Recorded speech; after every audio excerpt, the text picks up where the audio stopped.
What's going on, guys and gals? Sergeant Mofo here.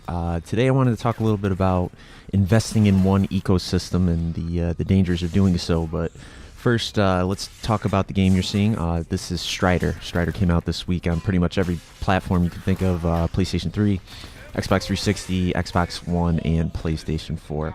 Funny thing about Strider, I actually thought it was a top-down arcade shooter, one of those gunship ones where you and typically a co-op partner at the bottom of the screen firing towards the top of the screen and you get to your boss battle, that type of thing. But the more I saw it, people kept talking about it. I'm like, man, there's been plenty of top-down shooters like, Ikaruga if you're a fan of the Dreamcast, and there's been a few on the Xbox Live Marketplace. But probably about 2 days before, I saw a trailer for the game and I was like, oh, it's an arcade remake of this type of game. So very cool to see it this week. I highly recommend downloading it.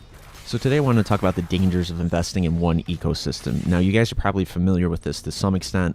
Users of Steam or the PlayStation Store or Xbox Live Marketplace, you buy content, you don't physically own it, but it is linked to your account. So if you do get a new console, as long as you know the login credentials, you're pretty much set.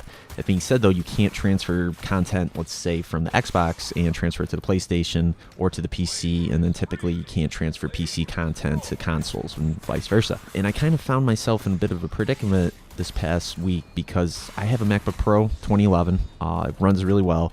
It's been pretty reliable. I got it for school. I don't typically have any particular attachment to OS X, but once you get used to it, it's actually pretty handy, to be honest. Anyways, I was using my computer and all of a sudden the screen started getting garbled and it was almost like a piracy signal was trying to take over my screen.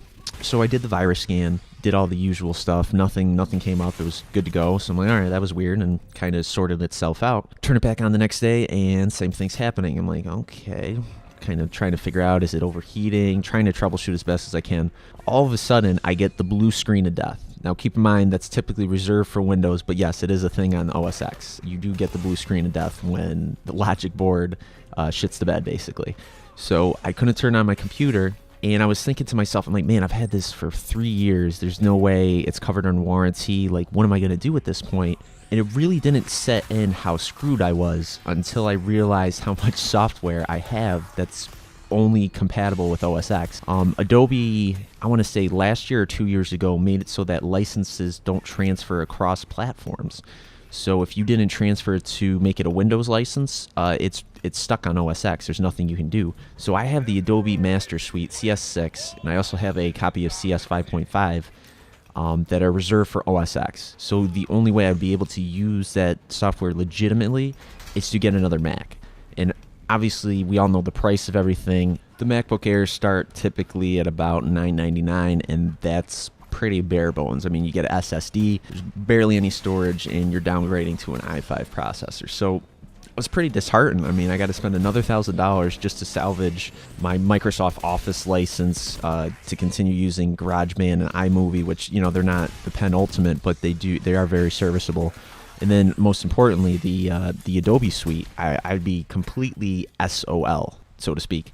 And lucky enough, I did have 17 days left on an extended warranty, which I didn't even know I had. It must have just been added on by the university at the time of purchase. So I lucked out big time. It would have been at least $310 for the repairs. But it definitely makes you pause and think, like, physical media, as antiquated as it seems in this day and age, it's still nice to have the option to actually sell what you paid for in the event of a hardware failure, just so you're not tethered to something. I mean, let's say your Xbox gets another red ring of death somehow, or the PlayStation gets another orange light of death, that type of thing.